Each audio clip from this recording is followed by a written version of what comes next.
কোন ব্যক্তি ইমানটা তার আছে কিন্তু ইমানটা বেশি মজবুত না, ইমানটা বেশি মজবুত না, অথবা মজবুত আছে কিছু গুনাহ আছে, কিছু গুনাহ যদি এই ব্যক্তি থাকে তাহলে এই ব্যক্তি যখন কবরে যাবে কবরের শাস্তি তাকে পাক সাফ করে দিছে, এরপরে আর কোনো কিছু দরকার নেই। এইটা হলো কবরটা হলো ইমার্জেন্সি বিভাগ, কবরটা হলো ইমার্জেন্সি বিভাগ।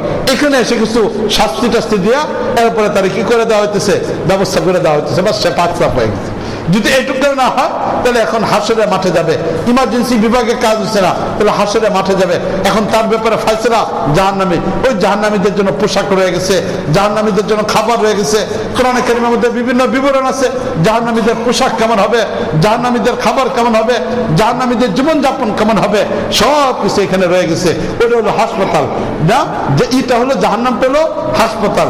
এই হাসপাতালের মধ্যে রাখার পরে রুগী যদি এখানে সুস্থ হয়ে যায়, রুগীর ভিতরে ইমান আছে, গুনাহ মাফ হয়ে গেছে, তাহলে আল্লাহ রাব্বুল আলামিন তার জান্নাত দেবে।